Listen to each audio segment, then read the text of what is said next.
Yeah. So, welcome back to another episode of Shapes of Resilience. This is part 2 with Luke Bland. Luke has travelled down today, which I'm very, very grateful for. We've just had a 45-minute conversation, which is episode 1. So if you haven't listened to that, then turn this one off. Go listen to that one and then come back, because we're going to do much of the same, where we carry on with talking without any script, see where the conversation goes. And the first conversation was absolutely amazing. So first and foremost, thank you for that. Enjoyed it. Thank you, mate. So we're going to pick this conversation up with another little snippet of one of your posts that I listened to, because I wanted to delve a bit deeper. And I feel like this one is a really good place to start on this episode. And it is, I'll be happy when. Yeah. What does that mean to you? I'll be happy when that again comes back to doing the thing. Like there's never a right time. For example, having kids or starting the big one for me is always starting the business. I'll be happy when it gets to this stage, or I'll be happy when I'm earning this much money. And my whole thought process behind that is that never happens, because it's a moving target. Exactly the same in the past. I used to have a list written down of I'm 36 now, and by 30, I've still got it notepad, by 35, and it was like a list of things I wanted. One of them was a McLaren. I couldn't think of anything worse now. I'd rather have a van. Like, I genuinely, that's where I've got to with it. And again, that's a moving target, because if I'd have got the McLaren, then I'd have wanted the better McLaren, or I'd have got the house, I'd want the better house or whatever. So yeah, that's where that one come from. Try and enjoy the journey over the destination more, because I've got to be happy in the everyday, not in the target that I'm aiming for. Mm. Something I heard the other day as well, which I think fits in with this topic, is you've already achieved things you said you were going to be happy when you reached, Mm-hmm. but you forget the happy bit. Yeah. Big thing for me, massive one, was I wanted to get off the tools. I didn't want to be on the tools anymore. So me and my business partner are now off the tools. I've been for about a year and a half, 2 years, got 10 lads that work for us, and there's still always something. Yeah, but then I'll be happy when I get that person to do that as well. So I haven't got to do that bit. And it's learning to be, and again, back to David, who we spoke about, being happy where you are. I'm not saying resting on my laurels, because I'm definitely not one of them. And I'm always aiming, I always want more, but don't put my happiness on that. Just have it as a goal, work towards it, but enjoy the working towards it. That's the bit, like I said about Ironman, running across the line at Ironman, the most underwhelming thing I've ever done in my life. Genuinely dreamt about running down that red carpet, you're an Ironman and all that. I literally finished. I've never been so deflated in all my life. I stood in the middle of Calais in Barcelona with my wife and kids. Like, I looked at her and went, I can't believe how shit I feel about that. In the coming days, it felt great, but that initial thing and the actual running, it's just not what you think it's going to be. Looking back now, the bit that was so great about training for Ironman was I did it with a mate, and getting to know someone I didn't know that well. And then throughout the process of training for 6 months towards it, we got to know each other really well. We went through it together, on the journey together, learned to swim together and all that. That's what I look back at now and love about Ironman, was that I got a good friend out of it, and we learned a new skill, and all the funny little bits that happened along the way. Someone said to me, "Oh, was it running across?" No, not a chance. Plus, some French geezer ran in front of me for my photos. That pissed me off. Do you think part of that was that you thought it was going to be something that it wasn't? 100%, yeah. Yeah.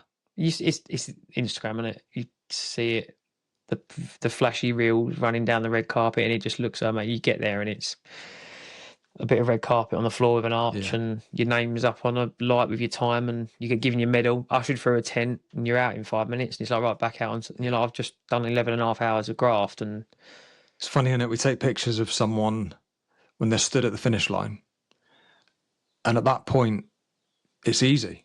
Like, all of that hard work's been done, and you've captured that moment. Like, this is the least impressive thing I've done in a very long time, because I'm just stood here now at the end. Yeah. That was the hard bit. Yeah. The training, the sacrifice. Yeah. Everything that comes along with that. But that's all been missed. Yeah, and it's learning to, and again, I'm fucking definitely not preaching. I spoke about this with my coach Bex and Jess the other day on another podcast, trying to enjoy the process of getting to the event. That should, I know they say that should be the celebration, the event. It's so cliche and it's so hard to do because that's all you're thinking about all the way through. But if you can just try and be a bit more present when you're working towards it and enjoy the getting better and enjoying being shit at it. Yeah. It's the best bit. Man, I look back now about my business and I used to have to sit in my father-in-law's field in the middle of January, painting fittings and tubes. It was like ice on the tube. And we had no work. We had no jobs. It was me and my business partner. And I remember his dad saying, this will be the best bit. This will be the bit you look back at. And I actually had the hump with him. I was like, fucking, what's he going on about? And I look back now, what do I remember? I remember sitting in that field with it, Ryan, talking. But what was we talking about? Oh, imagine when we've got 4 lorries. Imagine when we've got, and it's quite funny because now I've got all that and you're still moving the goalposts. Imagine when we've got 5 lorries or So true. Yeah. And again, it's a lesson for everyone, but for me as well. Like, and I'm trying hard to do it now with my kids is a great example, and you'll be exactly the same. How often do we silliest little things? My little girl, she's 8 and she does not, I need to forget her age then. That'll go down well. She used to read to me every night. Or I used to read to her every night. And when I was on the piss and whatever, I used to hate it. I don't mind saying it. I used to hate it. It was such a chore. And it got to a point and I went to read her a book and she said, oh, it's all right. She said, I'll read my book now. And what do you mean you're reading? No, I'm reading. She reads her own book now. So she'll read to me sometimes. But you're like, fuck, I've missed it. I've missed the bit. So, and I've said this to so many people and they're like, well, they totally agree with kids. You can't take them bits for granted because it's a blink and it's gone. They're 13, 14 and they don't even want to hang around with you anymore. So I'm now desperately trying to like, this, and it's not the big moments like we go on the holidays and all that, but it's the silly little things when we're indoors. Dad, can you help me with this, or do you want to see this? I in the past I'd have just ignored them, which I don't mind saying. I ignored them or said no, and now it's like, yeah, all right, what are we doing or whatever, and I try and be there for them little moments, and they end up being the best moments. Yeah, being a parent is so hard. Yeah, no one teaches us anything. You've got to work it all out for yourself, and you make decisions based on either what you think is the best thing to do in the moment. And it's only when you look back later on in life that you realise, actually, maybe I would have liked to have done that different. Yeah, and I think when I started to realise one of the problems with the drinking as well was I started to sound like my dad. My dad's a massive drinker. He now lives in Thailand. Like, I don't speak to him much. I still speak to him, but not a lot. And he probably wouldn't even mind me saying this. He weren't the best dad. He provided, he grafted his tits off, but massive drinker. Yeah, massive drinker. And he weren't there. I played football. I was massive into my football when I was younger. He'd come to the odd game. My mum would take me to most of them. And it's funny, the ones he used to turn up to, I'd try so hard to play well. Yeah. And I'd always have a shocker because you're putting all that pressure on yourself. And I think the more you do this sort of stuff, you're probably looking for that, especially as a lad, you're looking for that approval or whatever. And I started to notice that I was talking to my kids the same way that he used to speak to me. Can we do this, Dad? No, fucking, I don't want to do that. Or Dad, don't. My little girl started saying, I don't like it when you have a beer because we don't do stuff the next day, or you're hanging, or you're horrible, or whatever. And you start, and I was arguing with her. What do you mean? No, I'm not. And you think, fucking hell, Luke, like, that's becoming an issue because I can see my dad in me. Not that he was a horrible person, but not who I wanted to be as a dad. So again, I've used that as a massive one to try and basically be the opposite. Thing is, you're 8 years old. Yeah, so that she's still a young kid, mate. You've got all those years ahead. So that's beautiful that you've caught it, you've done something about it, and now you're the dad that you show up that you are now. Yeah, no, I appreciate that. And it's there's an element of it that, like, she's now, even though she's only 8, she's very proud of, like, my dad don't drink and all that sort of stuff. So they see it all, mate. Oh, they see it all. Mate, it actually blows my brain how that saying that they don't listen to whatever it is, they don't listen to what you say, but they copy what you do or whatever. Yeah. Oh my God. They do not listen to a word I say, but they copy every single thing I do. And my wife, Well, I was getting a little bit stressed the other day and I was trying to, like, not get stressed. and not get emotional. But in doing that, I looked, and my youngest she had like water in her eyes, and she could just tell from the energy. Mm-hmm. And I was thinking they watch you, and they know, and they absorb it, and they don't want you to feel like that. So it's. But what a brilliant thing to realise that, and it was the same for me. The second I realised that, it made it easy. Well, if they're watching everything I do, then I need to lead by example. Even when I'd done that run, I did not want. I came into the aid station at halfway, and I genuinely wanted to cry. Like, I felt that I was fucked, and it was going into the night, and I was like, and they were there. I give my wife a quick kiss and cuddle, and like, bless her, she has to take all the abuse. I'm like, I'm fucking dying, whatever. As soon as I see them, I'm trying to be as positive as I can, because you're like, I don't want him to see that I'm struggling. You're trying to set an example again. So, not in the terms of like, oh, you can't struggle, but I'm trying to show, especially the boy, doesn't matter how much it hurts, you keep going or whatever. So that's a massive tool if you can use that in the right way. Yeah. And I spoke to someone about this on the last podcast I did, and you talk about giving yourself a standard. And after quite a lengthy conversation, I came up with the analogy of using my kids as a lens. I see myself, however I'm acting now, how would my daughters feel if they could see me acting in this way now? Yeah. And using that as my gold standard. That's it. That's how powerful was that? Well, nothing else matters as much. Yeah. You just want your kids to be happy, don't you? Exactly that, yeah. And I think the more you realise what you just said, like if you lead by example and you're happy, or as happy as you can be, then it's going to feed into them, isn't it? They pick up on energy and stuff. We both know the work that is required on ourselves to show up in that way. Mm-hmm.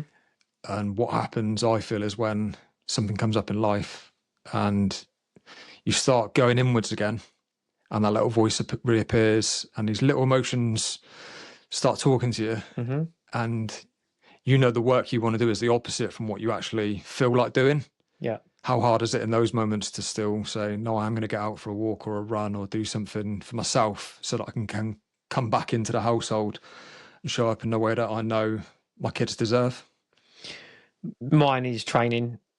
That is my one. And my wife is amazing. If I've got the ump, she's like, you need to go and fucking train. I'm a morning person. I get up at the crack of dawn, and 90% of the time, the first thing I do is train, whether that's run, swim, bike, or lift weights. And that sets the tone for the day. I'm fine after that. So I'm very lucky in that respect that my wife gets it. No matter what's going on, no matter how stressed we all are and how busy our lives are, Luke needs to train. I'm not saying I'm reliant on that. Maybe I'm a tad. I do think but I'm a better person when I've done that. So for me, it is, and the motivation side of it, like to answer your question of how you actually sometimes get out there and do it. Again, I think just the black and white mentality of just, for me I've always got something a bit mental booked, and it's like almost scare myself into doing it sometimes. So it's like, so the next one, 200 miles in November. I ain't missing sessions when I've got to do 200 miles, because I know that if I don't do it, that ain't going to happen. And that's why at the end of that 100 miler, it finished so great, because it all got done. And then we can take that back to, that's not about performance or look, I finished in this place. That's just, again, the big why behind why I do them things. And I thought about this a lot. One is to prove to myself that I can do it. I quit the Royal Marines at a very young age. Deep down, if I look at why I done that, it's because it got hard. I've told myself for years it was because my mates were back on the piss and I was too young. It weren't the right time or whatever. And I didn't know jack. It was hard. 21 weeks in or whatever it was, and I rapped on it. So I think there's an element of me that's trying to prove him that he don't fucking quit. He did it once, he ain't going to do it again. And then obviously the more surface level one that's easier to pull it is the kids they're watching, and you ain't quitting when they're watching, are you? So you just get out and get it done. So let's go back then. So when you quit the Marines, at the moment you quit, did you know that actually, if I really wanted to and tried it, I could actually do this? I don't want to say yes, because I think that's so disrespectful to the lads that have done it. And to get that green beret is like, I've got so much fucking respect for them boys. It's unbelievable. I think the best place I've ever been in the world is that Commando Training Centre. I'm petrified of it. but it taught me so much. I was 16. I remember leaving and thinking, what a waste of time. What a waste of 6 months. And it's only the last probably 2 years when I've reflected on it a little bit that I've realised that it was the best thing I ever did. It taught me world-class basics, manners, like respect for people, being on time, and grafting, working hard. And they're all things that no one does anymore. And I've got that in abundance. I'm polite. I'm always, and them sort of things I think go so far.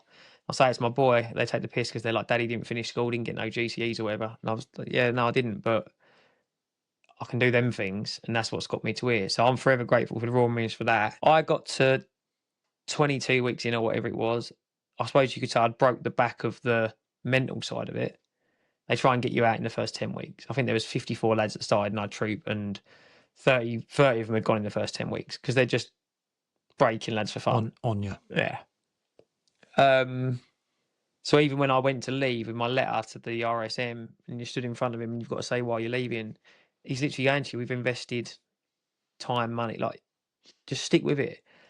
But you've got to, for stuff like that, same as this long endurance stuff, you've got to really fucking want it. You ain't winging Royal Marine training.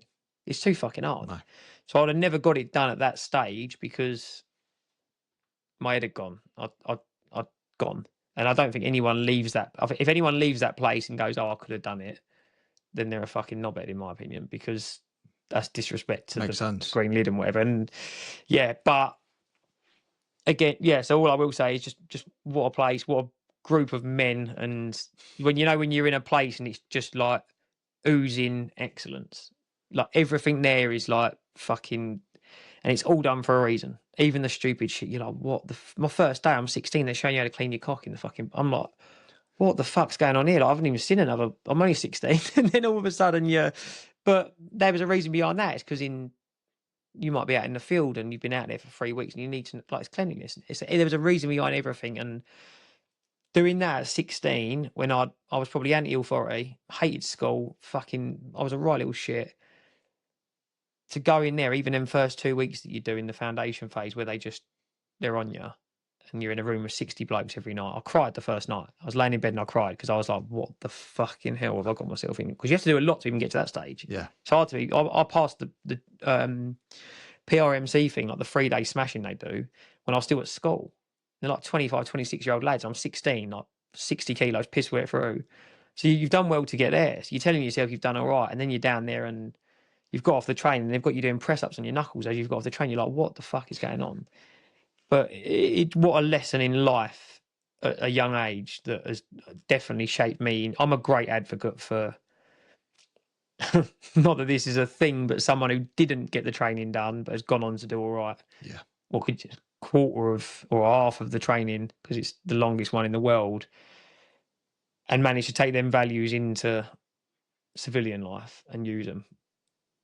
Did it show you the work that you hadn't done? So then actually now when I look at, I want to achieve this, I know that if I don't do that work there, I'll fall short like I did in the Marines. I don't know. I remember leaving, getting on the train and going back. Obviously I'd jacked school.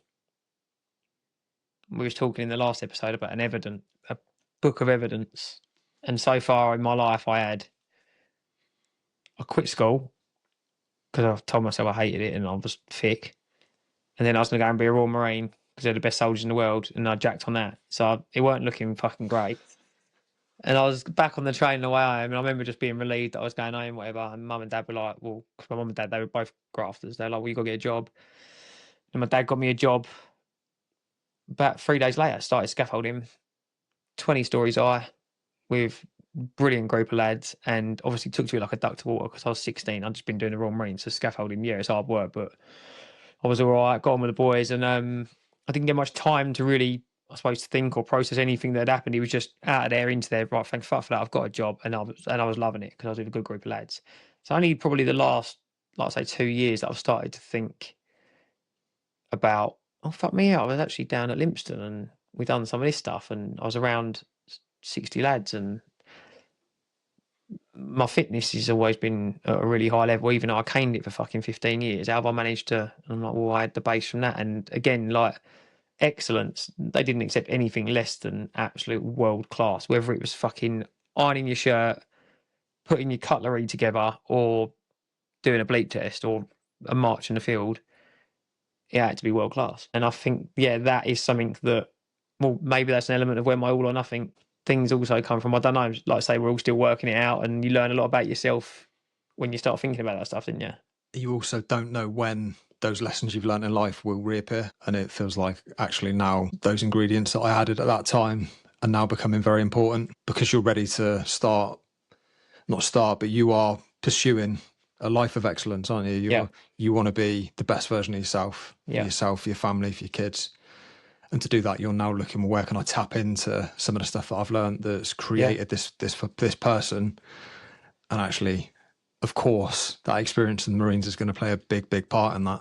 Yeah, it's a great point, because you start, and I hadn't really thought of it like that. You start to look, I wonder why I do that, and I wonder where that had come from. And I've actually got written in my garden, I've got a gym that I train in, like on the bike and whatever. And I've got don't die average that I've just wrote on the thing, and I'm like obsessed with just not being fucking like everyone else, not being average and all that. And again, it all comes from the Royal Marines. There's like, they believe they are the absolute best in the world at what they do, and that's why they're there, and that's why you have the respect for the lads that train you, because they've done what you're trying to do. Yeah. And there's something so powerful in that, because when someone's telling you to do something and they've not been there themselves, it's a bit like when you've got lads that have just come back from Iraq and Afghanistan, and and you've got to earn it because you've got to be stood next to them, potentially going back to Iraq or Afghanistan. It's like, it's a powerful thing. And when I was down there, Afghan had not long kicked off. It was like a year in or whatever. And the lads, we was very aware that you was going to finish training. You was going to get flown straight out to Helmand, and that was it. And I'm 16. I just turned 17 when I was like into the actual training block. And it's like, fucking hell. Like, it's very real. But again, you're so young and blasé. It's like, well, you deal with that when it comes, sort of thing. But it just makes the training more real. Like, everything you're doing, there's a proper reason behind absolutely everything. And I think being a young lad is very, very different to, say, imagine being in that scenario now, faced with going overseas to fight, having a family and kids at home. Wow. Yeah, I don't, like, massive respect to the lads that do that. I was very much of the opinion when I was down there that it was a single man's game. I actually remember him saying on the first day, has anyone got a missus? And a few lads put their hands up, and he went, you're married to the core now. That's it. Like, and I remember thinking, fucking hell, yeah, like if you had missus and kids back at home and you're going away for 6 months and you're writing your letter and all that, like, I don't know, it just, that would have been really tough. I think as a young lad, yeah, it's hard in different respects, but I think it massively helped me with some of the stuff. Like, the lads couldn't handle the mental side of it. Like, they'd go like inspection at 6 at night, and they'd come in the room and they'd go, note failed, re-inspection at 7. They'd do it all through the night. And the lads losing their heads, like literally quitting left, right and centre, because they're just losing their heads. And I'd just sit there laughing. I just thought it was so funny. I'm 16, 17. You're like, this is just stupid. So you'd wipe that bit off, and I'd just go to sleep for 45 minutes, get back up, and you know you're going to fail it. And at a young age, that's just your process, isn't it? Whereas these lads, and I don't know what I'd be like now with that, because you're like, why? What the fuck are we? Why don't you just let us pass it? We're all fucked. And it's all a reason, because they're looking for absolute excellence, and also they want you fucked the next day. So you're stood in the praise square and everyone's fucking falling asleep. They want you to be able to work when you're tired and stuff. So yeah, brilliant place, brilliant people, and loads of people said to me, do you wish you'd got it done? No, I'm not one for regrets and stuff. I don't wish I'd got it done. I'm just very thankful for what I got from it and the lessons that I learned from it. Absolutely. Everything happens for a reason. Exactly that, yeah. Yeah.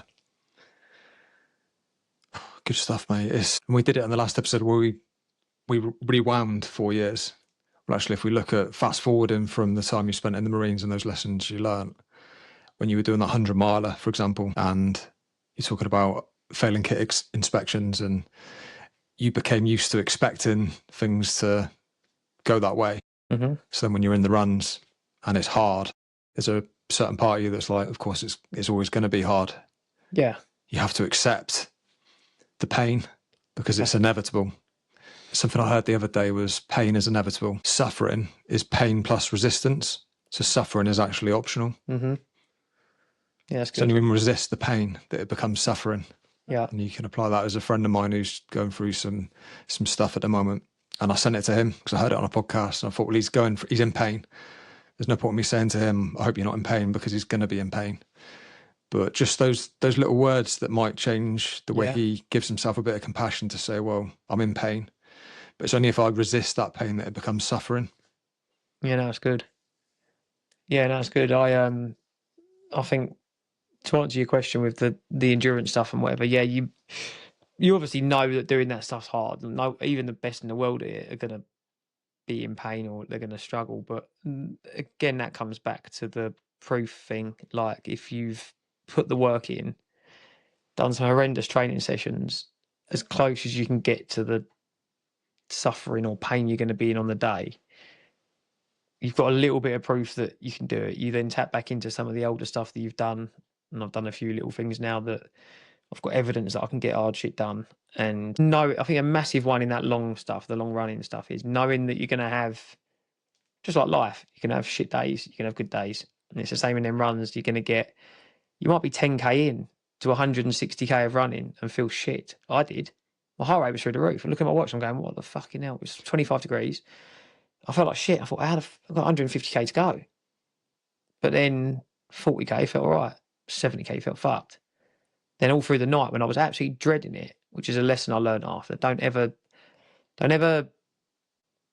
like with fear, like I was fearing the night, the dark, I've never ran with a head torch on and all that, and I thought it was just going to be horrendous. And it ended up being the best bit. So there's like a bit of a lesson there to like, I probably used so much nervous energy out through the day or the days before thinking about the night section. And then I ended up fucking loving it. So that was a big thing as well. But I think if you put the work in with anything, but especially with like them runs and the fitness stuff, 90% of the time, if something goes out of your control wrong, you're gonna get the result. I think, and you've got to be a bit fucking bonkers to be running to be doing that anyway. There's always an element of that. Yeah, always. But that's the buzz as well. Like my little boy at school the other day, his teacher went, they all know like what I'm doing and whatever, like roughly, like with my training, because they came out to Ironman with us and they let him have a day off school to come and whatever. I said, what's your dad doing now? And he went, oh, I don't know. He's just trying to find something that's going to break him. So she ended up having to ask my missus, so he's running 100 miles. But it's just funny because like they even know that I can't now train for something that I know I'm going to be able to do. And there needs to be an element of fucking hell, this might not come off, because I know how good that feeling is when it is. So this 200 miler is like a whole nother ball game all again. I've run 100 miles, people are like, oh yeah, it's double. No, it's probably, so it took me a day to do that. It's going to take a minimum of 3 days. And it's a start. You ain't stopping. Like you can nap on the floor or whatever you want to do, but that's on you and you've got to make the cut. So you've got sleep deprivation, hallucinations, managing your food even more. There's so much, even more that can go wrong. It's in Manchester in November. So there's a whole nother thing that can go completely tits up. But that's what excites me about it. I might fail it. And if I do, I'm willing to, I'll beat myself up at it afterwards. I know I will for a week or so or whatever, and then you'll have to go again. But I'm willing to put myself out there and fail than go, oh, I'll tell you what, I'm going to go and run a marathon and try and do it in this time, which I know that if I put the work in, it'll get done. Whereas with this stuff, I could put the work in, I could have the best training block in the world, and it still might not be my day because things happen on them long, horrendous runs. And I look at it more like life now than I do fitness and training. Like it's what I learn about life when I'm doing that stuff. And when you're running 100 miles for 23 hours, you learn a lot about yourself. Yeah. Because you can so easily quit. Everyone's quitting. There's blokes, I'm walking to the aid stations, head in their hands, calling up for a lift or whatever, and they're gone. They're just their body language. You know, even if they're not quitting there, you know that they're not making it to the next one because they're just slumped down it. I'm in there bouncing about, trying to have a bit of a laugh because I'm like, you just know they're not getting to the next one. So, yeah, I love it. It's really, really fucking hard, but that's the bit that I love about it is that you don't know if you're going to get it done. I think doing challenges that you always complete means that they're not hard enough because you've got to, at some point, if you're someone that regularly challenges yourself and you're progressing it, you're escalating it, you're raising the bar each time, at some point there will be an occasion where you don't quite get it done. Mm-hmm. Yeah, it's going to happen 100%. You've got to be happy with that. Yeah, it's because I think the reason I know it'll happen is because I'll keep going until it does happen. And I've got loads of people that have said to me, yeah, that's the addict in you, blah, blah, and all this, and you've just put that addiction into another. I tried fighting back against that at first. Now I'm like, yeah, no, I think you're right. Yeah, that probably is. But like I said earlier, if you've got Luke over here with his family and his business, and he's all his energy's there and he's all right, I don't mind having Blandy over here where he can go and be a fucking nut job and try and do this stupid stuff. As long as that doesn't seep into this bit, it's like two separate lives almost. This is my little, probably what drinking and drugs used to be, is my little running bit. And I know that's a weird way to put it, and people are going to watch and go, fucking really? But that's how I've now framed it is, I've got my brilliant life here. That's my little bonkers bit that I can go and have some fun with. And Luke doesn't need Blandy to achieve anything for Luke to be happy. No, because that's the main bit. The family, the kids, the wife, that is the main bit. The business is obviously a part of that because I need that to facilitate that. So that's all separate. This is my little bit that it's like, my missus, I can see her now, but she's good as gold, but I roll her eyes like, yeah, go and do it. What are you doing now? Like, you want to go and run across the desert? Yeah, go and run across the fucking desert as long as we're all right. And so that's the main thing. And that's my Blandy dickhead mode. I think that's where we probably resonate again, is that we're both very similar in that respect. Got a family unit, both learned from mistakes we might have made previously, and we put a channel out now. And I've got 2 daughters as well. Yeah, amazing. 15 and 11. So, but yeah, I look back, and you were talking earlier, and those years of my eldest in her first 10 years, I was a workaholic. So my addiction was work. Mm-hmm. Don't get me wrong, I've got a house now, which I'm very, very proud, and we're blessed to live in this house, and go on holidays and things like that, which I wouldn't have if I didn't work as hard as I did. Yeah. But you don't get those years back. But looking back now, I can't change any of that. But where we resonate, I feel, is that I've got that same license as well from my wife to do what you want, because she knows. I've been saying to her now for the last 2 years, I want to do this podcast.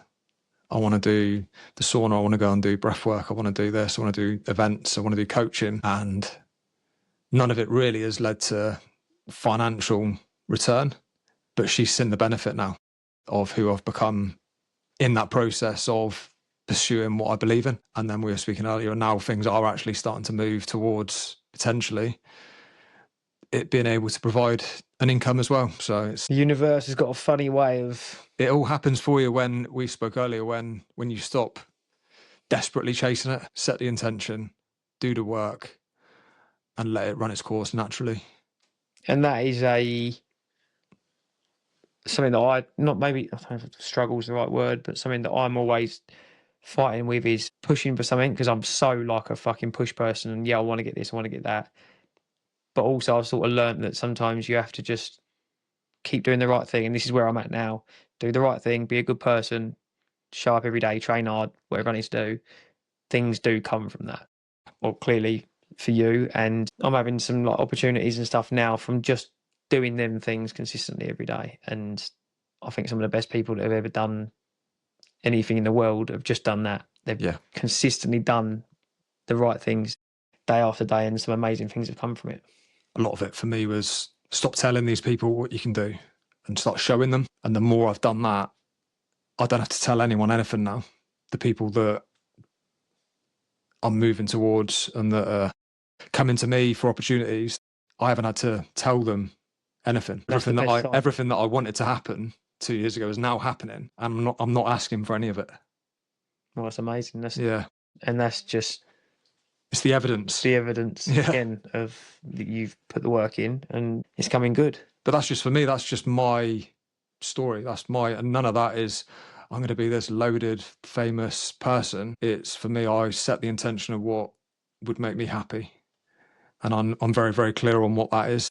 Yeah. And it's, like we said, we both in the game of just trying to help other people.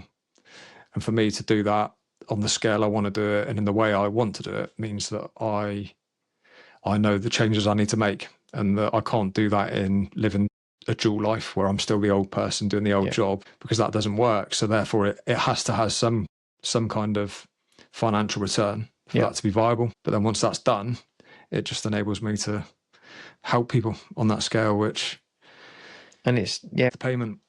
Yeah, it's happening. Yeah.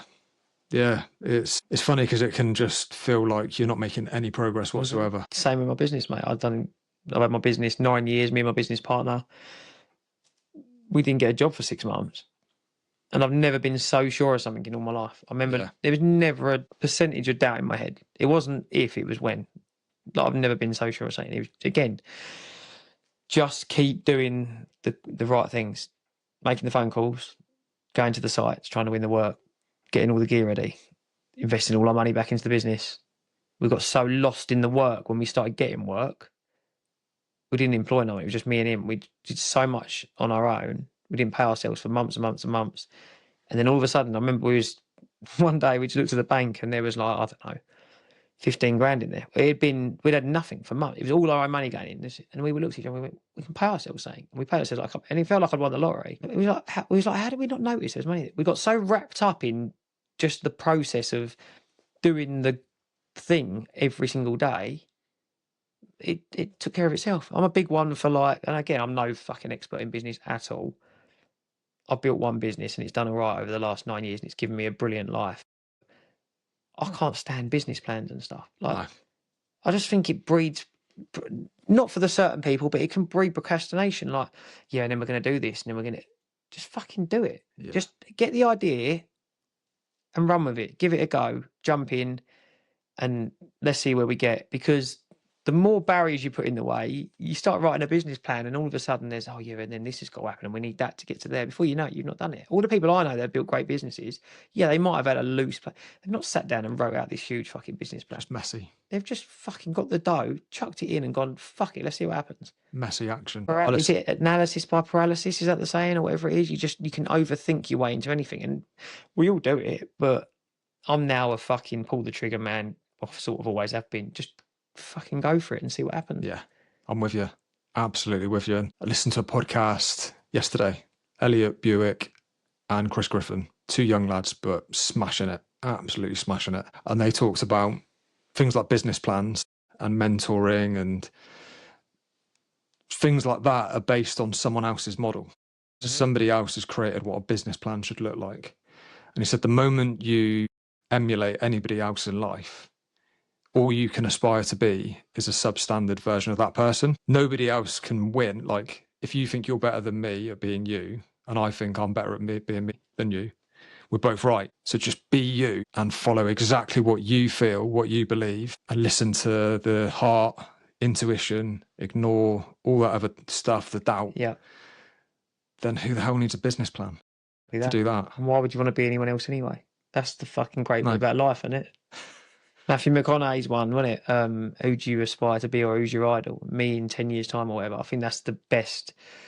And that's how I look at it. I can't use that one because that's obviously his one, but that is when people say, who do you look up to and stuff? It is, and from the day I got sober, it was looking at who I want to be as a dad and in business, in like health and fitness or whatever. And I had an image of who that was, and it was probably who I am now. I'm at a point where I'm quite happy with that's who I wanted it to be. Doesn't mean that's where I want to stay, but it's not now, I want this much money. It's just how I show up as a person every single day. And then that's just a moving target again. So in 5 years' time, it's not got to be like a big monetary goal or to look a certain way or anything like that. It's how my kids see me and the sort of person you are on a day-to-day basis. Do you do what you say you're going to do? I can't stand people that fucking say one thing and then do the complete other, and they say it over and over and over again. Just at least have a go. Yeah. What do you think's worse? Someone that says they're going to do something and does nothing, or someone that says they're going to do something and does the opposite?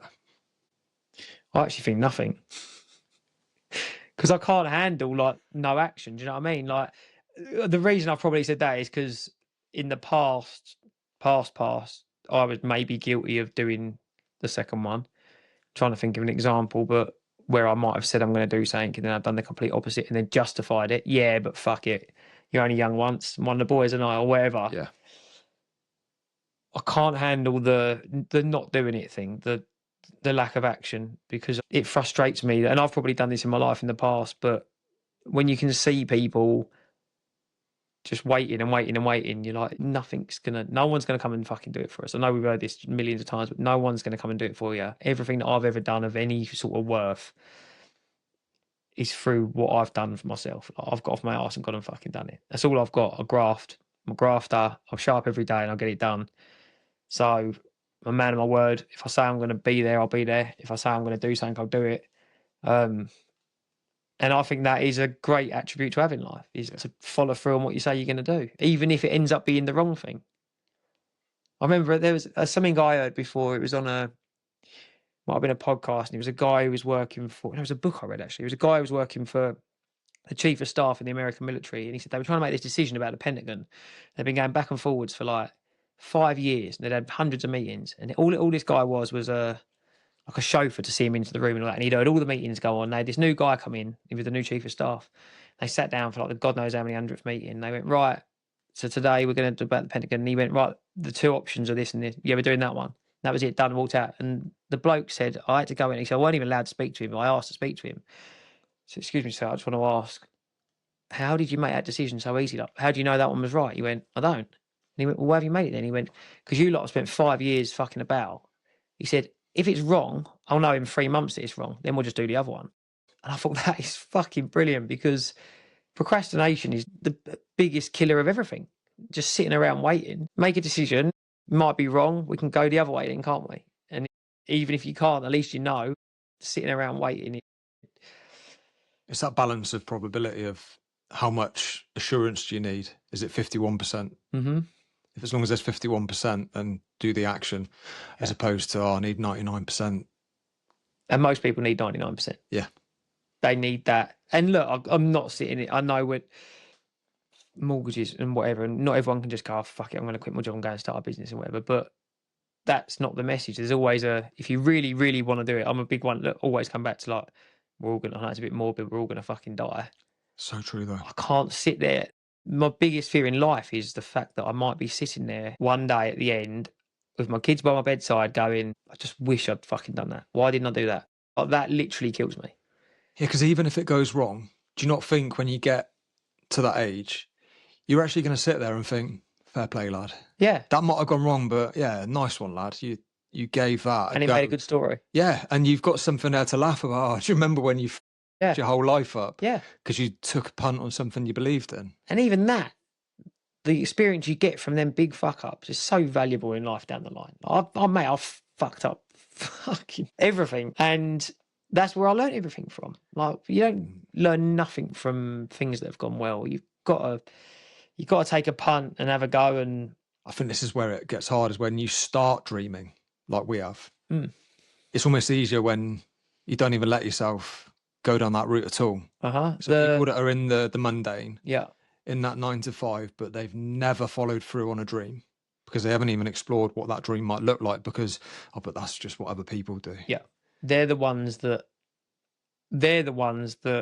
scare the life out of me. The middle ground ones, they're the ones I can't resonate with at all. And I don't mean this in a horrible way at all. The ones at rock bottom, I think that is that's the portal. What a place to be. That's the portal. That is, and look, everyone's rock bottom's different. Someone's rock bottom might be still on the edge of the cliff. It excites me. You can see straight away. It's like you've come back round. You're Tyson Fury. You're up. Right, I'm having this now. I'm winning this fight. Yeah. What I can't resonate with is they're earning just enough to pay their bills, and they might want to go and do this, but that's a little bit uncomfortable because they might have to lose their weekends or whatever. I can't resonate with them people at all. And look, they might, I don't think they are happy, but they might be happy. I don't know. But for me, that's just not where I'm at. I can resonate with the rock bottom people because like I just said, everyone's got their rock bottom. It could be the most extreme of standing on a bridge, or it could be anything. Your rock bottom is when you feel at your absolute shittiest, or everything's gone wrong in business or financially, rock bottom, whatever.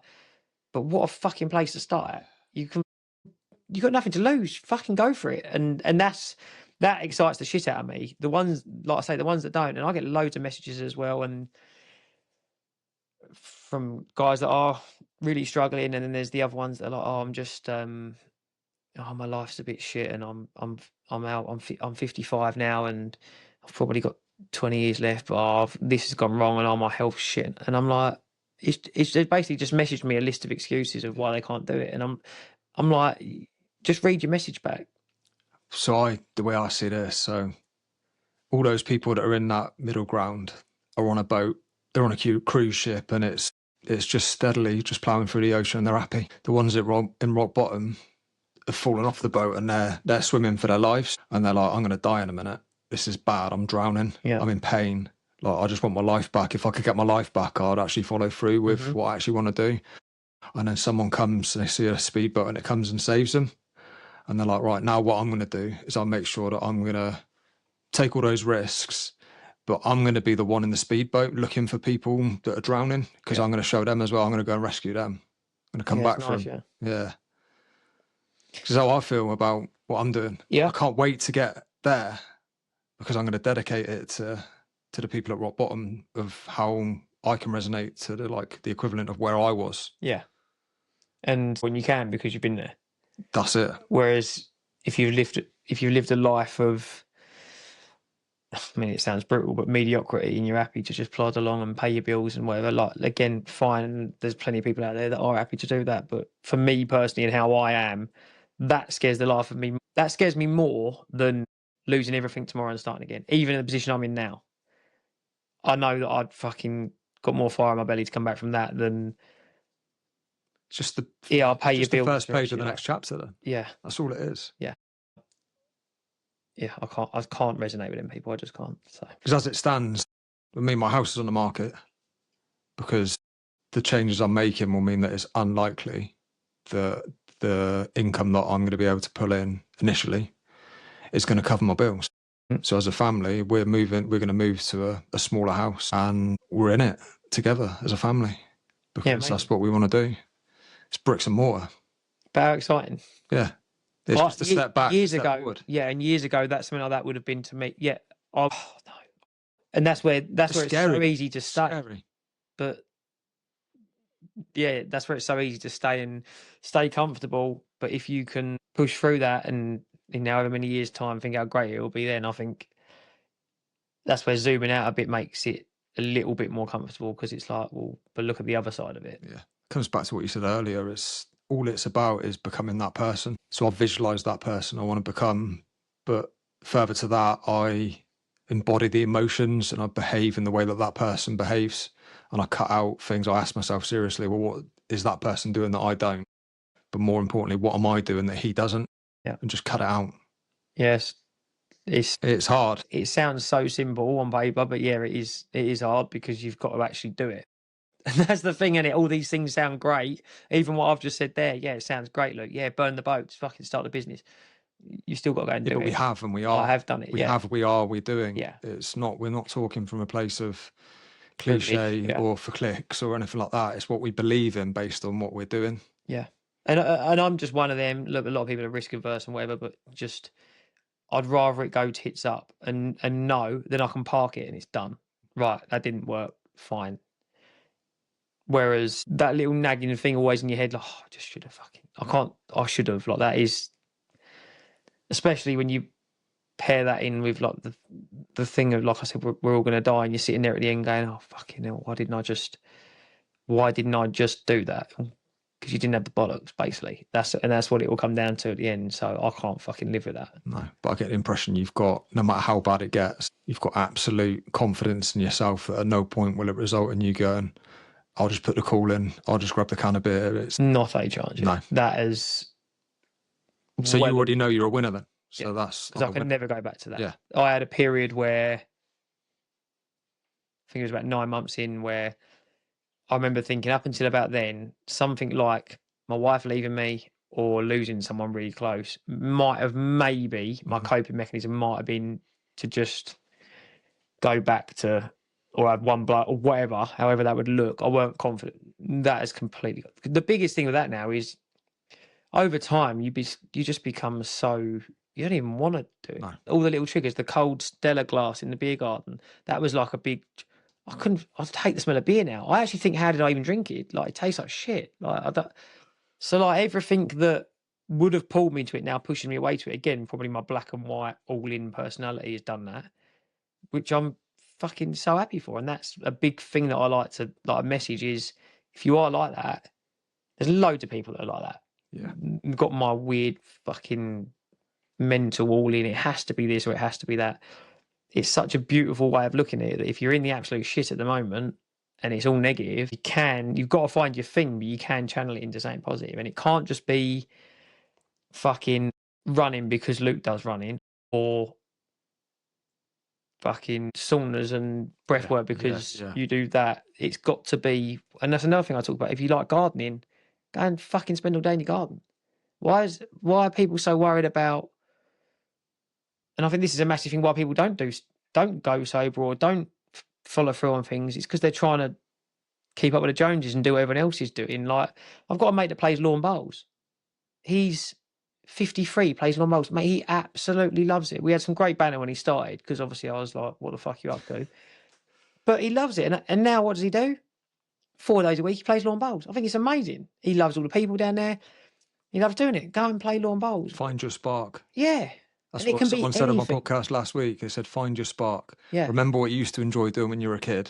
Guarantee it will still be something you enjoy now. Yeah. What do you like talking about? Well, when you're in a restaurant or a bar or a wedding, you hear someone muttering a conversation, you go, I fucking wouldn't mind going and talking about that. Yeah. They're the things that people and do you know what? I say this on Instagram and I get hundreds of comments. Yeah, that's all right. If you've got endless money and all this, like, they've completely missed the whole message. The message is, it could be fucking, like I say, going and cutting your grass in the garden if you love gardening. It hasn't got to be. People think it's, oh yeah, I want to go and fucking spend my whole life in Dubai or whatever it is. I'm not saying that at all. Everyone, and do you know what? We got to do an exercise the other day out in Marbella. A guy named Jason Greystone, he got us to do this exercise, and you had to write your perfect day. And it was from 5 a.m. till 10 p.m. Your perfect day, not like a one-off, like you can go to the moon or whatever, but like what would your perfect day today be? And it hasn't got to be your job now or whatever, right? And I started off doing it, and I got really deep with it. I started writing it down 5 till 10. And I wrote it, and I looked at it, and I was like, that is fucking so boring. So I after said to Jason, a few others, I was like, look at that, boring. He went, that's the whole point. He said, he's actually a financial guy. He went, when you actually break it down, because he'd made us do it with money as well, how much do you need to live your perfect life? And when I broke it down, I didn't need a lot. I was like, we don't actually want what we tell ourselves or we tell others that we want. We just want the simple things. Mine was filled with running, lifting weights or cycling, spending time with my wife and kids. That was it. I can run for free. My father-in-law owns a gym, so I can actually do that for free. I can go on my bike for free. I can spend time with my kids for free. I've got to pay for some food in between. I did say that I wanted to be in the sun, so I'd need a house abroad for that. But do you know what I mean? When you actually, it's a great exercise to do, because when you read it back, you're like, we're all striving for these things that we think cost so much money, and you actually break it down, you don't actually need them flashy things. No. And I realised this a long time ago. Those feelings I get when I'm out in nature, or I'm out down at the sea, or I'm with my family, I don't need anything, and none of it costs money. None of the things I enjoy doing the most in life cost a penny. It's mad, isn't it? Yeah. Best things in life are free. I always thought, what a load of shit. But so what are we chasing then? What are we actually chasing? I don't know. It's the endless question, isn't it? What is it we're all after? Because as much as I sit here and say all this and live in the moment and time with family and whatever, we're still all going after something every single day, aren't we? So I think for me, I've got to a place where it's being happy in the day to day. I gauge my happiness on how I wake up in the morning. And I can honestly say 360 days out of 365, it's pretty fucking bang on. I'm happy. I make the coffee. I smell the coffee. I drink the coffee. And I go about my day and crack on. Years ago, it would have been one day would be great. The next 3 would be brilliant. Then the weekend would be good. The Monday and Tuesday would be horrendous. Like, it was like fucking a car crash. Now, every day, I don't get these huge, huge highs. I don't get any lows, really. No. I'm not saying I don't ever have days where we all have days where we're a bit like, fucking hell, or it gets a bit on top or whatever. But as a whole, I'm very, very, I hate the word content, but I'm going to say content with my life. And I'm lucky I've got a beautiful family and a good business. and I get to do pretty much what I want to do on a day-to-day basis. I get to do what I love doing, which is what I say about all the time. I go and fucking run or spend time with my family, and I can't really ask for much more than that, I don't think. And I've got no regrets. That's like we said earlier about at the end, are you going to look back and go, oh, I didn't do this with it? I've not got any of them at the moment. No, because you know you're on the path, and you know that things that haven't quite reached your awareness yet of things you want to tick off, at some point they're going to come to you, and you're going to do your utmost to do them. Yeah, and I've grown so much in confidence over Kirk's been great with this with me. Told me not to put people on a pedestal and all this, because obviously you're going to these built to last events and multi-millionaires, like really, really good. And they're all brilliant people, like, to be around. They're really, really nice guys. But I had them all on a pedestal, and he's like, don't ever put anyone on a fucking pedestal. Just people. They are just people. We all fucking shit out the same hole. That is it. Yeah. Just go in there and be you. And from there, that was 3 years ago. I've started to build on that every single day and week. And even the way I speak now, like, mate, I'd have sat here with you 3 years ago and I'd have been a nervous wreck. I'd have been, well, what do I say? What's the right thing to say? What's that? Yeah. And I'm at a point now where it's just, if he likes it, he likes it. If they like it, they like it. If they don't, they don't. And that's where you want to be. Yeah. No, I love it. Good. Yeah, I'm really enjoying it, because very similar to myself, where I don't know what's going to come out. I don't filter it. Sometimes I start talking and I'm thinking, I hope I can manage to make this, wherever I'm going with this, make sense. It's just, don't overthink it. Yeah. The beauty of it is that I can delete it if it's shit. And I don't even think that's I don't even think you should think that. It's never going to be shit. If you've got two guys that are sitting here talking how we're talking, there's going to 100% be value in it for someone listening. There's going to be something that we've said throughout this conversation that someone's going to go, and this is such a good one, I've never looked at it like that before. Yeah. Because it's shit. I've done it. I've watched videos years ago, and Dapper Laughs was a big one for me. Do you know Dapper Laughs? Yeah. I actually met him the other day. I listened to his podcast. Mate, when I first went sober, he was the same time as me. He went sober at the same time, and some of the stuff he put on there was so relatable. And it's videos that I can literally remember now. Yeah. And they literally changed the way I thought about it. Yeah, mate, I listened to him. I listened to one with him and Kirk Norcross. Yeah. From Towie. Yeah. Deep. Really deep. And a guy called Josh Myers. He messaged me on Instagram a lot, Josh. Mate, his podcast he did with James English was one of the first podcasts I listened to. I was bawling. Yeah. He spoke so openly about some of the issues he had with his mental health. Mm. Yeah, he's a good guy, yeah. Yeah, really good guy. But that's the evidence right there. What you're doing with this podcast is, it needs one person to go, and it hasn't even got to be that they listen to me. It could be any of you guests, and they go, never thought of it like that. But even if they end up doing something stupid off the back of it, like, I don't know, like starting a little business or whatever, what an amazing thing that is. That's all you want. You want people to make those realizations that you have. But sometimes people need to hear something a certain number of times before they make that realization. Actually, that makes sense. Yeah. I'm capable. And and certain people resonate with how it's delivered in a different way. So like for me, someone might say it and I'll completely discount it. And then the exact same message coming from someone else might be, fucking hell, I'm all in. Like that is gospel. And for me, a big one is time, and that time and regret. Like, it's finite. We're all going to be gone one day. And that's the one that scares me the most. So when I hear people talk about the fact that we haven't got forever, urgency, like, if you want to do something, we need to do it. I'm scared. Yeah. I'm 43. Yeah. I haven't got long to achieve the things I want to achieve in the way that I want to do it. But people message me saying, like, I get so many messages, quite a bit morbid, fucking hell, cheers for depressing me today and all that, because obviously I talk about death and stuff. And I'm like, I don't reply, but they've completely missed the message. Like, I would look at that, or I do look at things like that, and I think it's like a call to action. I think life's beautiful because we've got a certain amount of time. It'd be so shit if we had forever, because then the whole world would be full of procrastinators. None of us would do nothing, because we know we've got a certain amount of time. It's like, let's go, let's do it. And one day we're not going to be able to. The other thing with that as well is that if we all had forever, then every single person would achieve everything they want. Yeah. Because everyone would say, and then there's no value on success. I've got forever, so I'm going to achieve that. Mm-hmm. No matter how long it takes me, yeah, I'm going to actually follow through and do that because I know I can do it. That's what I want to do. I'm going to do it. Yeah. So the people that actually do that regardless of the fact that we haven't got forever. So I'm going to use these valuable years of my life, Yeah. building something I believe in, even though it might go wrong and I might have wasted those years. Yeah. And that's what's so beautiful about it. Yeah. And that's the risk.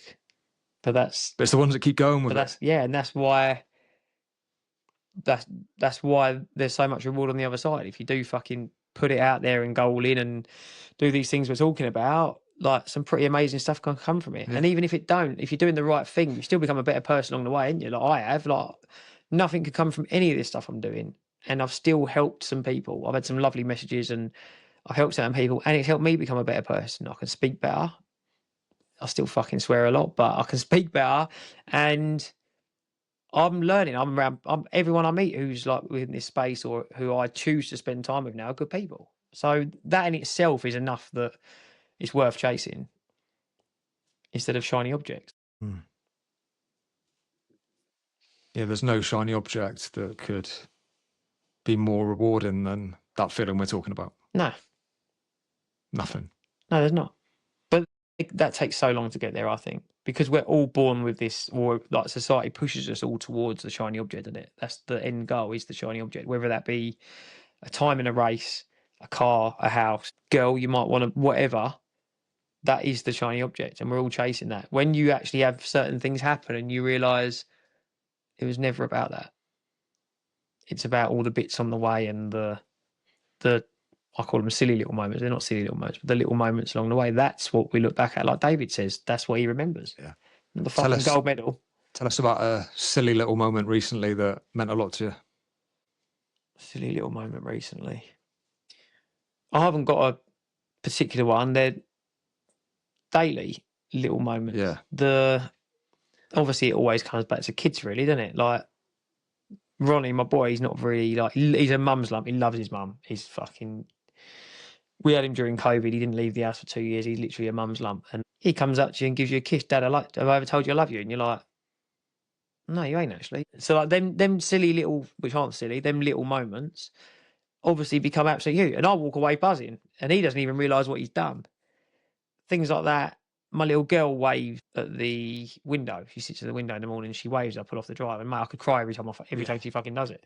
I actually film it sometimes as I'm driving off. I've got them on my phone, videos of her just sitting there waving, and she'll hear me go. I leave at like 5 in the morning. She'll run down the stairs and get there. She's like half asleep, still waving at the window. So yeah, them silly little things, and being out with my wife for dinner, like just being out, just me and her sometimes for a meal. Like you do it for years and years when you ain't got kids, and it's like, oh, where are we going tonight? All of a sudden that becomes really fucking important. You get proper time to actually sit and talk. So yeah, all them silly little things become the really big things in the end, don't they? Yeah. Oh, absolutely. Talking to people, sitting and, well, even this, you sit and when you actually talk to someone, how many people sit and talk for an hour?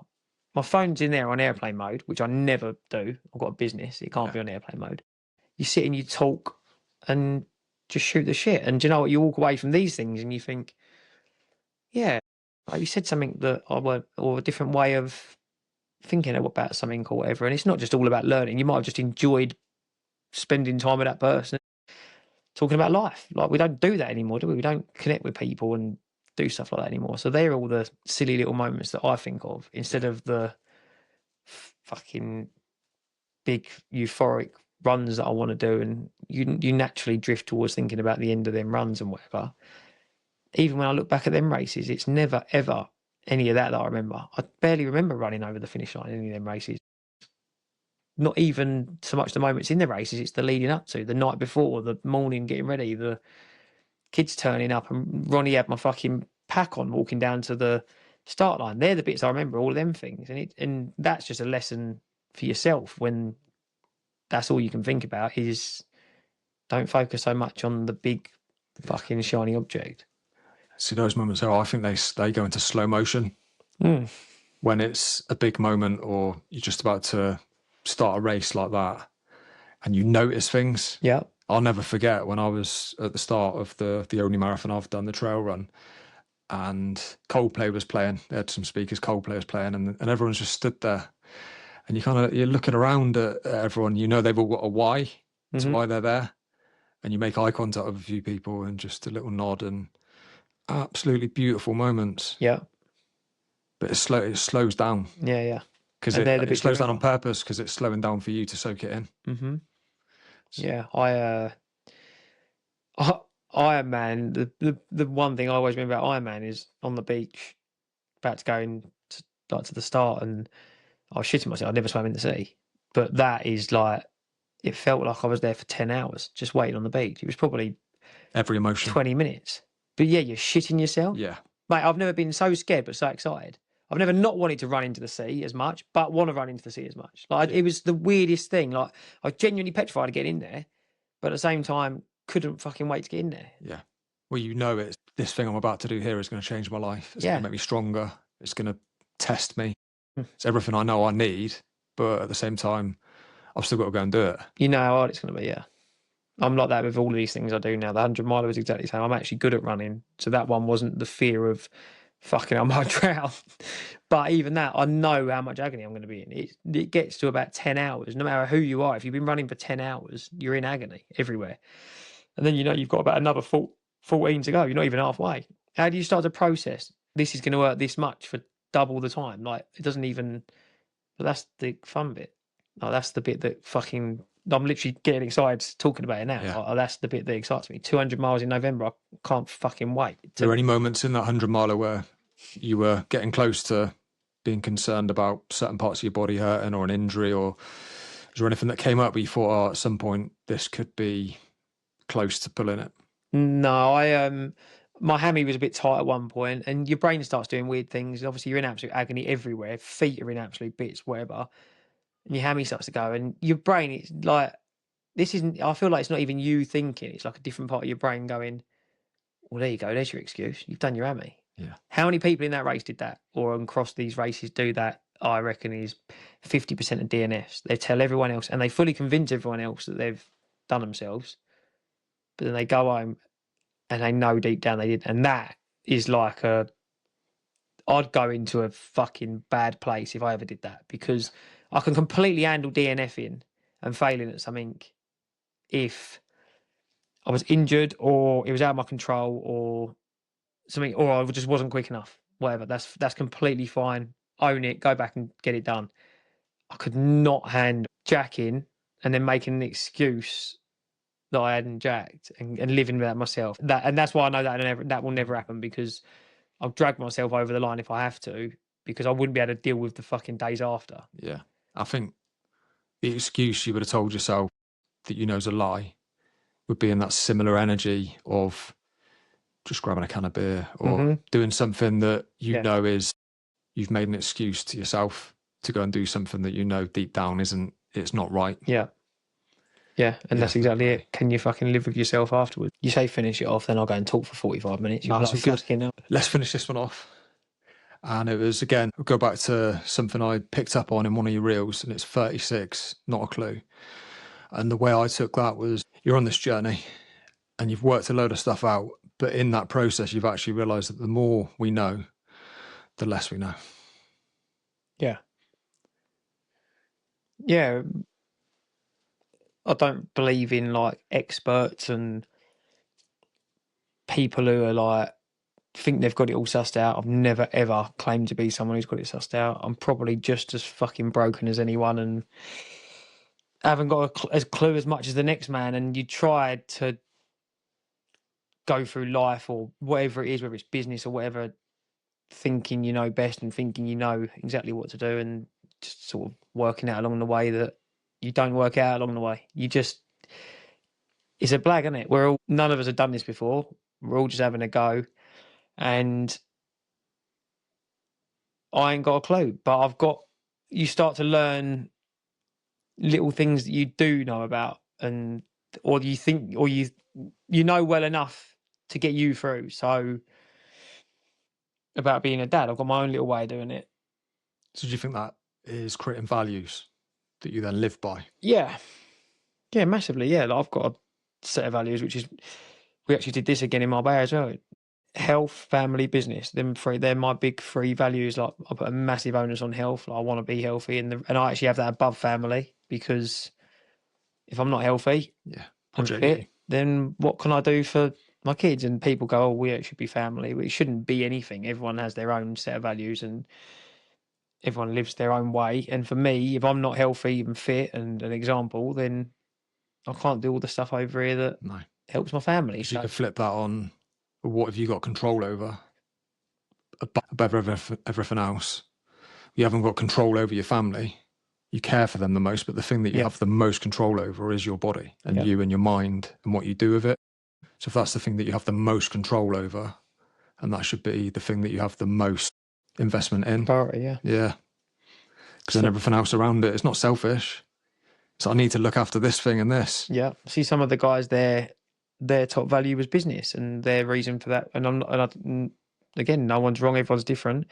Their value for that was, well, without my business, I can't provide for my family. So it all comes back to family and whatever. But there's just a model or vehicle to make that work. And for me, it's my health. I've got a massive value on my health. Funnily enough, for 15 years, that would have been bottom of the pile. I didn't really give a fuck about any of that, clearly, because of what I was doing. So, yeah, You didn't know what you didn't know. exactly that. Yeah. 36, not a clue. Still haven't got a clue with life, but I'm having good fun figuring it out and finding out what works for me at the end of the day. What works for me doesn't work for you. What works for you doesn't work for Susan down the road. And she can fuck off. But no, everyone's figuring it out. Everyone's different, and I'm a massive, massive believer in embracing that. Why should someone else love what I love when they're a completely different person? So get clear on what you want. I'm clear on what I want and who I want to be, and live and let live. If other people want to do gardening, go and do gardening or lawn bowls. Yeah. I think it's being comfortable in your own skin. Exactly that, and that's something that, again, 99% of people never get to. We're all wearing a mask. I see a guy we've done some work with before. So everyone's wearing a mask. It's the trick is how thin can you wear your mask? We've all got a mask on. We're all, even when I say I don't give a fuck what people think, there's still a tiny little Yeah, bit where of you course. do. Like, I'd be lying if I said I didn't. But there's 0.1% of me that cares. I genuinely am very happy with who I am, and that's why I said, like, with this, we'll just fucking roll it. You ain't got to send it to me. Just put it out there. I don't care. Whatever comes out of my mouth's true, and that is it. And I think that's a great place to get to, because you can own absolutely anything you say, And life becomes less of an effort. and less stressful. I heard someone say on a podcast that he had to wear 5 masks for business, for friends, for this group, for that group. Yeah. I thought that's my worst nightmare. Yeah. So for me, it goes back to what you're saying. Not only is it the thinnest possible mask, but I only want to wear one. Yeah. I want to show up in the same way in everything I do. Yeah. And it's just tailored to my kids and to this person, to that person. But the energy and the intention, and yeah, there's no difference. And you speak to people the same way, and like you say, you show up in the same way, and that's where you get respect, I think, because if I spoke to one person in a certain way, and then I went and spoke to another person in a completely different way, or treated them 10 times better, then it's not great, is it? No. I think it comes back to what we were saying earlier about you can only reach that level of empathy for others having been at rock bottom, because then actually that could happen to me again. Yeah. And you also take away the judgment then of others, because someone might not be behaving in a way that you think is optimal. Yeah. But you also then have that compassion that you look for reasons why. There could be a reason behind that. Yeah. That person might not be healthy. They might not be making good choices. There might be something going on. They might have lost someone recently. I put reasons in my head that could be potential. Yeah. And that's, that's great, because it's none of us know what anyone else is going through or whatever, do we? So we're all quick enough to say, like, what a fucking idiot or whatever, but who knows what's going on in there? It's the opposite. We haven't got a clue. It's the opposite. It's they haven't realised what I've realised yet, or not even that. It's very rarely do people actually genuinely want to be a bad person or hurt others. Quite often it is the people that are hurting the most that hurt others. So it's finding ways for those people to make those realizations and let some emotions come up and come out and move on. It's very difficult, because the last thing anyone that's in that emotional state wants to do is accept that, because when you're angry or hurt, you're not listening to people. No. And that's where it takes a huge thing. Like, something needs to happen massive, I think, to shift a belief or to make a change in their life. Like, obviously, my one was what happened when my wife called me out about the drugs. And my big thing was I was going to lose the wife and kids. That was it. That day, I thought that was happening. Became so simple, black and white, done. Well, that's not going to happen, so I need to stop doing that. A lot of people, they lose someone very, very close to them, and it needs to be very close most of the time, or a health issue, like a severe health issue, and you're going to die if you don't do this. They're normally the times when people make these huge changes, aren't they? Yeah. And it all comes back to loss. They're going to lose something. I was going to lose my family. They were going to lose either their life or they've lost someone. So, and that's why I do these podcasts, because a lot of the time when people are listening to someone else's story, but you're listening so intently, it's in your ears, you're not distracted, and you're hearing someone talk about, and there's a woman that lost both of her kids in a house fire, and she came on the podcast, but she's still a kind person. And listening to stories like that makes you realise, why am I worrying about here? Why am I worrying about that? When there's someone there that's been through the absolute worst thing you can go through as a human, but she's still now showing up in a kind way. Yeah. Maybe I could be a little bit kinder. yeah, I mean, it's not even... Yeah, it puts everything into perspective, doesn't it? You can't even comprehend that. So, and like you say, she's still... It's not so much the fact that that's happened. It's the way... Same as David. It's the way that they're acting in that circumstance. So there's a lesson for everyone there, isn't there? It's letting other people... Because it's not easy to then take that emotion in, because if you let it hit you the way it should, then it might hit you for a minute. And it should. But it's... You absorb it, and it will... For me, I take that in, and it might mean I'm feeling a little bit tender for a minute, letting that emotion pass. But what I'm doing is I'm embracing it and letting it make me a better person. Yeah. Which might mean for a minute I'm having to feel a little bit sad or emotional or down. But that's being growth. human. That's growth at the end of the day. If you're again, it takes work and whatever. But if you don't let that happen, then you're just pushing it down the road, aren't you? Whereas, Resistance. Yeah, and if, for example, the only one I can compare that to is, again, with David. When I went to see him, he's not a mega close friend. I've got to know him through Kirk, and Kirk was kind enough to ask me if I wanted to go, and I said yeah, and I went. And if I'm being 100% authentic and honest, I was a bit like dubious, because I was going in to see him and I didn't know what state he was in, blah blah. Ended up being the best thing I've ever done, and like, it was absolutely amazing. I'm so happy I did, mainly for him, that he had some time to spend with a couple of mates and have a laugh and whatever. But imagine if I hadn't gone. Imagine if I'd gone, because I was flat out at that time, I can't get there that day or whatever. Imagine now, I'd be like, I didn't. It wouldn't be part of you. Yeah. And it is now. And it's now a massive, that it was only a couple of months ago, and that hour is now a massive part of how I think about everything. And that could have not been there. And 3-4 years ago, I wouldn't have gone down it. Not a chance. Absolutely not a chance. And I'd have even justified it as well. I'd have been like, no way. But I think, other than your kids and your family, I think the only things we take with us are the moments where we have made a genuine difference to others. Yeah. Powerful stuff. Yeah, beautiful, mate. Thank you so much for travelling down, for sharing your thoughts, your wisdom, your kindness. Wish you all the best for the future. I loved it, mate. Yeah. Thank you very much. Thank you so much, brother.